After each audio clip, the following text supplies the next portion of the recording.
Hello students, in today's lecture we will study about the metamerism in annelids.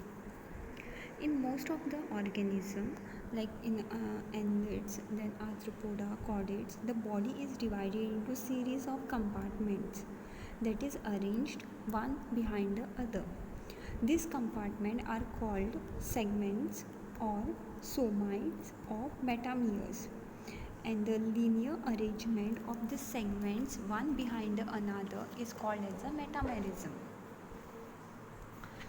Okay, and the animal which exhibits this metamerism is called as metamerically segmented. Okay, that is for example in annelids, arthropoda and chordate. Now what is the characteristic of this metamerism? Due to this metamerism, each segment is a mirror image of the other segment.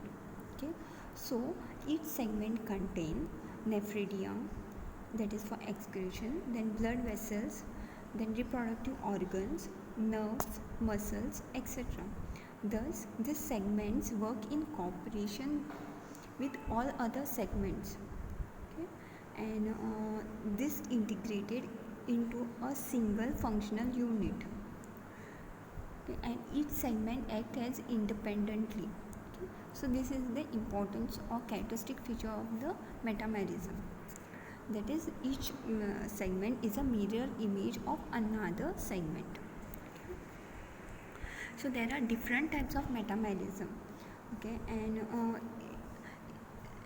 they are found in different animals, and it is classified into 8 different types of metamerism. That is, true metamerism, then pseudo metamerism, homonymous segmentation, then heteronomous segmentation, external metamerism, external and internal metamerism, complete metamerism and incomplete metamerism.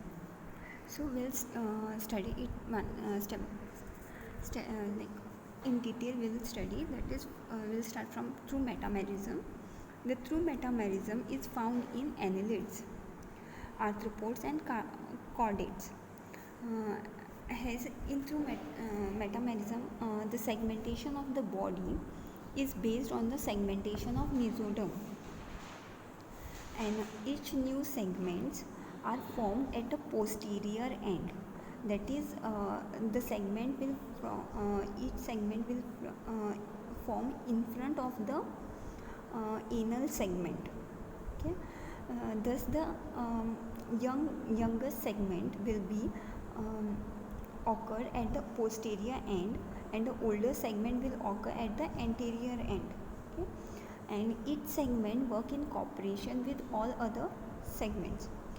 So in a given figure we can see that this through metamerism, for example in annelids, the each new segments will be added at the anal segment back in front of the anal segment, so that segment will be younger one, whereas the older segment will be pushed anteriorly. Okay, the next type of metamerism is a pseudo metamerism.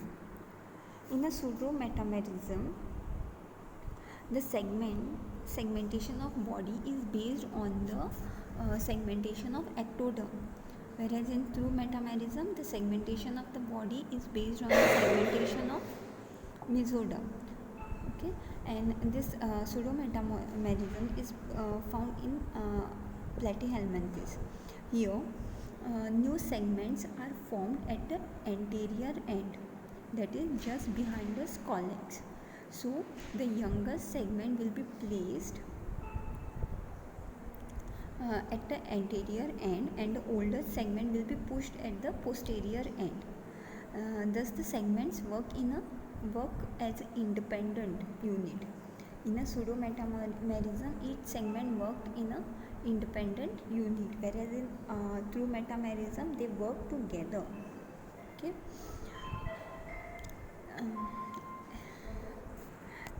in a given figure we can see how the young segments are added behind the scolex. Okay, and old are pushed at the posterior end. Next type of metamerism is a homonymous segmentation. In an organism, if all the segments are identical, then the segmentation is called as a homonymous segmentation. Okay, and this homonymous segmentation is not found in existing animal, as at least a few when in the anterior segments. Okay, not the whole body will be called as a homonymous segmentation, but few organisms at the anterior segments are called as a homonymous segmentation. This is because these segments are has a specialized form of the head. Okay, this specialization is called as a cephalization. Okay, the closest this homonymous segmentation is found in some polychaetes, in which all the segments between the head and the anal segments are alike.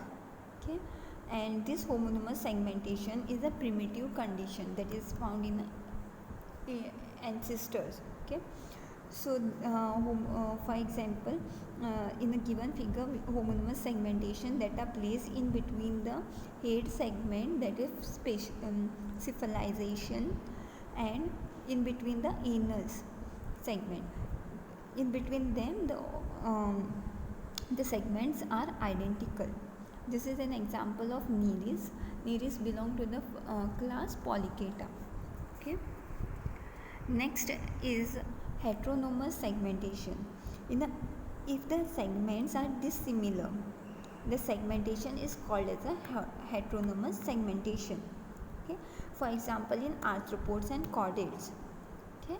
In the figure, it is we can see that each segments differ from one another. So this is an example of heteronomous segmentation. Next is metamerism. Next type of metamerism is the external metamerism. This external metamerism found in arthropods, and it is so called externally metamerism because metamerism is externally, whereas internally the segments are not marked. Thus it is called as the external metamerism. Okay, then another type is external and internal metamerism, that is found in annelids, that the segmentation is marked externally as well as in internally. Okay, and this internally the segments are separated by the transverse partition called as a septa. Next type of metamerism is a complete metamerism. In this, the segmentation is seen in all organs. Thus, the metamerism is called as a complete metamerism. For example, in annelids. Whereas next one is incomplete metamerism. When the segmentation is not seen in all organs, it is called as an incomplete metamerism. For example, in arthropods and chordates. Okay. After the type of metamerism, we'll see the origin of metamerism. There are many theories to explain the origin of metamerism, but we will consider the three main, that is a cone of fusion theory, second one is pseudo-metamerism theory, and third one is locomotory metamerism theory. In the cone and fusion theory, the segmented animal is formed by the chain of individual zooid. It is so called cone because it resembles like a cone, as we see in the diagram. Just see the last one, the fourth one, that this formation is resembles like a cone. That's why it is called as a cone of fusion theory.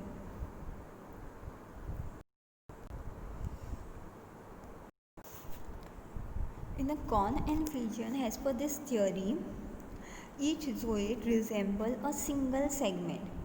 Thus, zooids are formed by repeated transverse fusion and forms an unsegmented ancestor.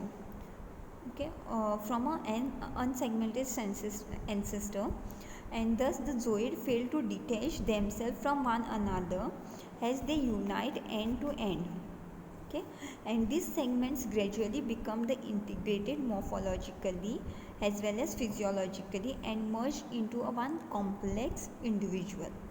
Okay, so in this Kohn and fission theory, it is said that uh, the ancestor one is unsegmented, but later what happens, this there are zooids which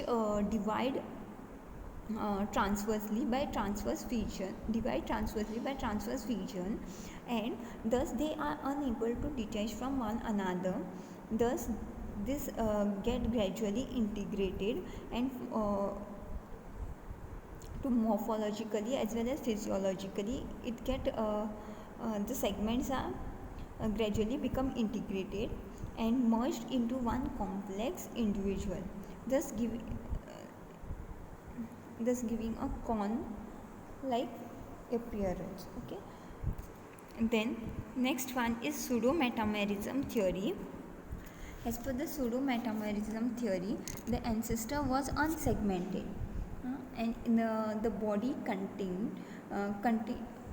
body system that spread out along the length of the body, and this unsegmented body becomes segmented by the development of the septum. Okay, and this septa what is septa in a external and internal metamerism, the septa separates the external and internal metamerism in the annelids. Okay, so next one is locomotory metamerism theory. According to this theory, metamerism is formed by breaking up of the body into segments as a result of serpentine swimming movement. Okay, this is said due to the locomotion, because most of the annelids or the most of the metamerically segmented organisms are aquatic, so that's why it is said. Okay, next one is the significance of metamerism. Metamerism give many advantages for the organism. Okay, for example, it provides effective locomotory mechanism as the coordinated contraction along the body that generate efficient body movement. Okay, then it also provide hydrostatic skeleton, that is the fluid filled coelomic compartment act as a hydrostatic skeleton for burrowing. Okay, and its accurate movement can take place by differential turgor pressure affected by flow of coelomic fluid from one part of the body to the other. Then next is has the different segments can be in the metamerism. Each segments have a specialized for different function, leading to the development of high grade of organization. Thus well developed this segments helps in division of labor, that is for example the presence of clitellum are involved with the reproduction, for example in oligochaeta and Hirudinea, where the glandular clitellum will be present, which helps in the reproduction. Okay. Then the regional specification of the body with the proper division label, for example like each segments will be having nephridia, that is an excretion, then the then the blood vessels will be present, which will act individually and helps in the distribution of work. Thus this division of labor helps in conservation of energy. Okay, with this we have completed the metamerism in annelids. Thank you.